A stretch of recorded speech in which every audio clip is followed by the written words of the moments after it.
Assalamualaikum warahmatullahi wabarakatuh. Selamat pagi anak-anak semua. Nah, pada kesempatan kali ini kita akan belajar tentang koordinat kartesius bagian yang kedua, yaitu mengenai posisi titik terhadap titik asal 0,0 dan posisi titik terhadap titik tertentu A, B. Langsung saja kita masuk yang pertama, yaitu posisi titik terhadap titik asal 0,0. Di sini perhatikan gambar yang telah Ibu sediakan. Nah, di sini terdapat koordinat kartesius di sebuah bidang. Ada titik A, titik B, titik C, dan titik D.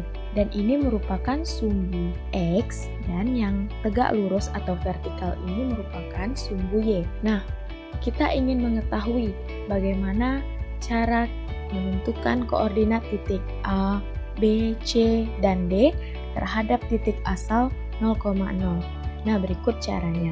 Nah, untuk titik A terhadap titik asal 0,0 ini, nah di sini titik A dan ini titik asal. Nah, caranya pada titik A ini terhadap titik asal 0,0. A ini terdapat di sebelah kiri titik asal dan di atas titik asal.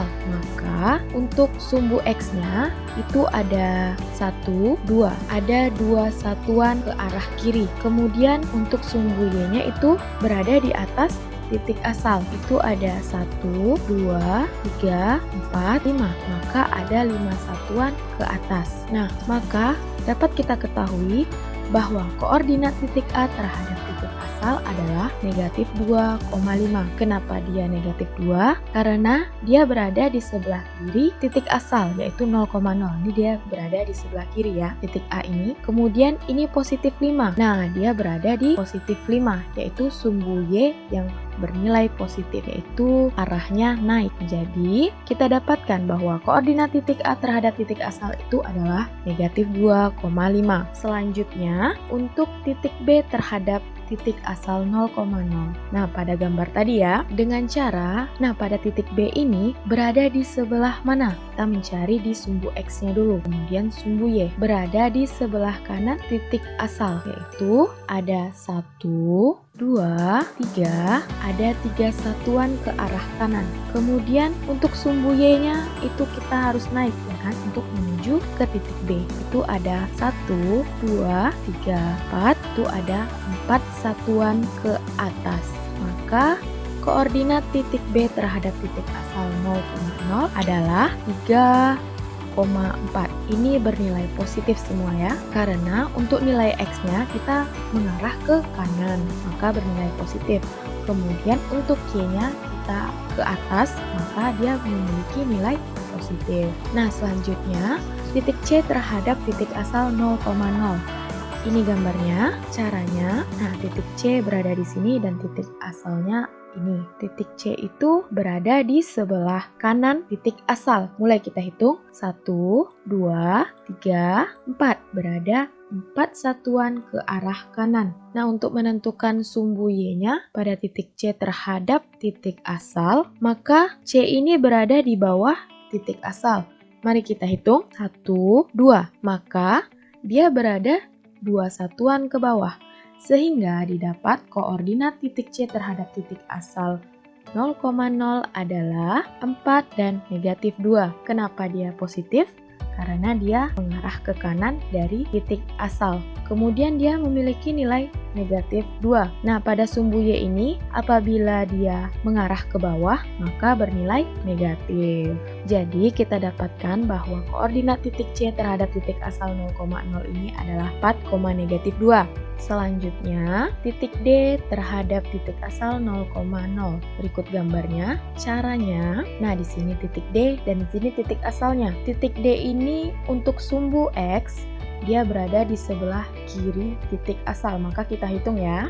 1, 2. Maka dia bernilai 2 satuan ke kiri. Maka dia memiliki 2 satuan ke arah kiri. Kemudian untuk sumbu Y, dia turun. Ayo kita hitung. 1.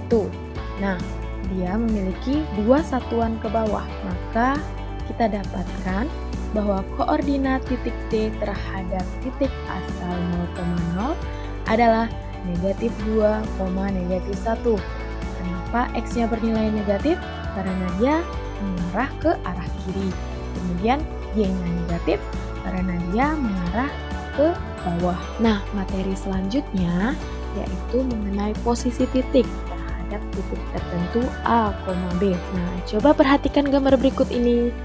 Ibu telah menyediakan koordinat kartesius di mana koordinat kartesius ini terdapat titik J, K, L, M, dan N. Nah, kita di sini akan mencari cara menentukan koordinat titik J, K, M, dan N terhadap titik L. Bukan titik asal lagi ya, titik acuannya itu titik tertentu. Nah, pada soal ini kita titik acuannya itu adalah titik L, di mana titik L ini terletak pada koordinat 4, -2. Dan 4 ini merupakan A-nya, dan -2 ini adalah B-nya. Berikut caranya. Nah, pertama, di sini kita akan mencari cara menentukan koordinat titik J terhadap titik L. Gambarnya kita cari titik J-nya ya. Nah, ini titik J, ini titik L. Kita lihat dulu ke sumbu X. Sumbu X ini yang mendatar atau horizontal ya. Kemudian sumbu Y. Sumbu Y itu yang vertikal atau ke atas. Jadi kita ke sumbu X dulu. Sumbu X. J itu berada di sebelah mana sih terhadap titik L? Nah, J itu berada di sebelah kiri ya. Nah, ini titik J, ini titik L. Berada di sebelah kiri titik L. Kita cari yang mendatar dulu. Kita hitung sama-sama.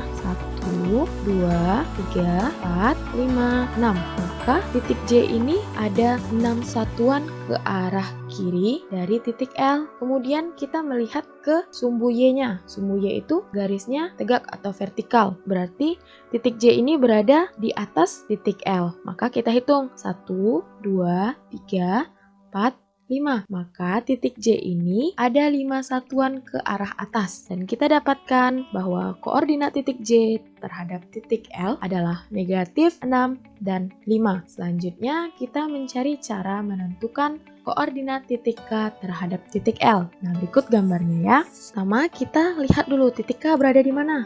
Ini dia titik K, benar. Dan ini titik L. Kemudian kita melihat garis datarnya dulu atau sumbu X-nya. Dia berada di sebelah kiri titik L. Maka kita hitung 1, 2, 3, 4, 5, 6, 7, 8, 9, 10. Ini sudah sejajar? Sudah. Nah, berarti dia berada 10 satuan ke arah kiri. Kemudian kita cari sumbu Y-nya. Sumbu Y-nya. Maka K ini berada di bawah titik L. Kita hitung ya. Ada 1 satuan ke arah bawah. Nah, dapat kita tentukan bahwa koordinat titik K itu terhadap titik L adalah -10, -1. Kemudian kita akan menentukan koordinat titik M terhadap titik L. Berikut gambarnya. Titik M itu berada di sini dan titik L itu berada di sini ya. Kita lihat di sumbu X-nya terlebih dahulu. Titik M ini berada di sebelah kiri. Kemudian kita hitung ada berapa langkah menuju titik M. Ada 1.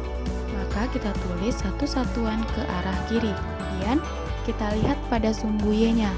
Nah, titik M ini terletak di bawah titik L.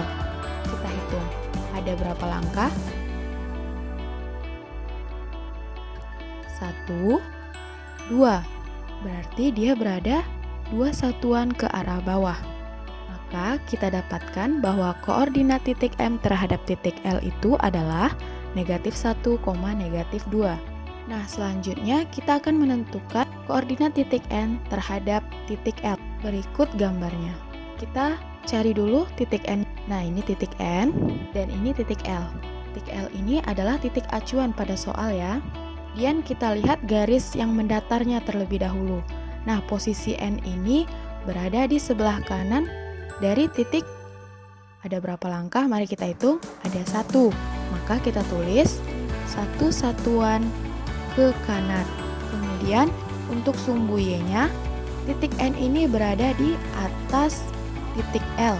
Maka kita akan naik menuju ke titik N, yaitu 1, 2, 3 satuan ke atas.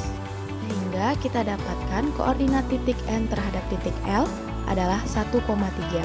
Nah, dapat kita simpulkan dari kegiatan dalam menentukan posisi titik terhadap titik asal 0,0 dan titik tertentu A, B didapatkan rumus A aksen sama dengan X dikurang A, Y dikurang B, di mana A aksennya itu merupakan posisi objek terhadap titik acuan, X-nya adalah titik awal objek pada sumbu X, A itu titik acuan pada sumbu X, Y itu adalah titik awal pada objek sumbu Y, dan B adalah titik acuan pada sumbu Y. Kita masuk ke contoh. Perhatikan gambar berikut. Nah, ini Ibu ada menyediakan gambar.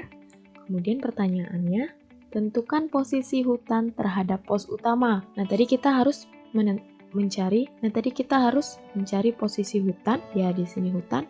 Dan pos utama. Pos utama ini sama dengan titik asal ya, 0,0, pas di tengah-tengah, 0,0. Maka penyelesaiannya, kita ketahui dulu, hutan terletak pada titik negatif 8,5. Kita lihat sumbu X-nya, negatif 8. Nih, negatif 8 di sumbu X itu ada hutan. Kemudian di sumbu Y, kita melihat hutan di sumbu Y, yaitu 5. Kita ketahui hutan itu terletak pada titik negatif 8,5. Ya, di sini. Kemudian diketahui pos utama itu terletak pada titik 0,0. Ya, tadi 0,0 itu merupakan titik asal ya. Dan rumus yang kita peroleh tadi adalah A aksen sama dengan X dikurang A, Y dikurang B, di mana X-nya itu adalah 8, A-nya itu 0, dan B 0. Kemudian kita masukkan rumusnya. Nah, ini adalah posisi objek terhadap titik asal. Nih, posisi objek. Kita masukkan, X-nya negatif 8. Tadi sudah kita ketahui, negatif 8. Kita substitusikan. Kemudian dikurang A, dikurang A-nya 0, 0, Y, Y-nya adalah 5, dikurang B, B-nya itu adalah 0, 0. Berarti posisi hutan terhadap pos utama adalah negatif 8,5. Ini kita mencarinya menggunakan rumus. Mudah kan? Nah, kita lanjut ke contoh yang kedua. Menggunakan gambar yang tadi juga ya? Ya, benar. Coba perhatikan gambarnya terlebih dahulu. Kemudian pertanyaannya itu, tentukan posisi kolam terhadap tanah lapang. Nah, berarti posisi kolam. Kolam ini adalah objeknya. Tanah lapang ini adalah titik acuannya. Benar ya? Kita cari dulu ya. Untuk penyelesaiannya kita cari dulu posisi tanah lapang dan kolam. Ini tanah lapang, ini kolam. Berarti ini objek, ini titik acuannya. Kemudian diketahui bahwa kolam itu terletak pada titik negatif 3, negatif 3. Kita lihat ini kolam terletak pada negatif 3, negatif 3. Ya, benar. Dia berada di titik negatif 3, negatif 3. Kemudian tanah lapang berada di titik negatif 4,3. Ya, kita ambil rumus tadi, yaitu A aksen sama dengan X dikurang A, Y dikurang B. Nah, dari sini kita sudah tahu ya, yang mana X. Ini X. Itu di X, Y ini objeknya ya. Dan A, B ini di titik acuannya. X ini dia nilainya negatif 3, Y nilainya negatif 3, A itu nilainya negatif 4, dan B nilainya adalah 3. Kita substitusikan. Nah, tadi yang kita cari adalah posisi kolam terhadap titik acuan. Berarti ini kolamnya adalah objek, maka kita buat kolam aksen sama dengan kita substitusikan X dikurang A. X dikurang negatif 4. X-nya adalah negatif 3, A-nya adalah negatif 4. X dikurang A. Kemudian Y dikurang B. Y-nya negatif 3. Dan B-nya adalah 3. Negatif 3 dikurang 3. Y dikurang B. Dan didapatkan ini X, ini A, Y, dan B. Dapatkan kolam aksen itu adalah negatif 1, negatif 6. Ya, negatif 1 ini didapatkan negatif 3 dikurang negatif 4. Jadi negatif 1. Negatif 3 dikurang 3. Jadi negatif 6. Benar sekali. Maka kita dapatkan bahwa posisi kolam terhadap tanah lapang itu adalah negatif 1, negatif 6.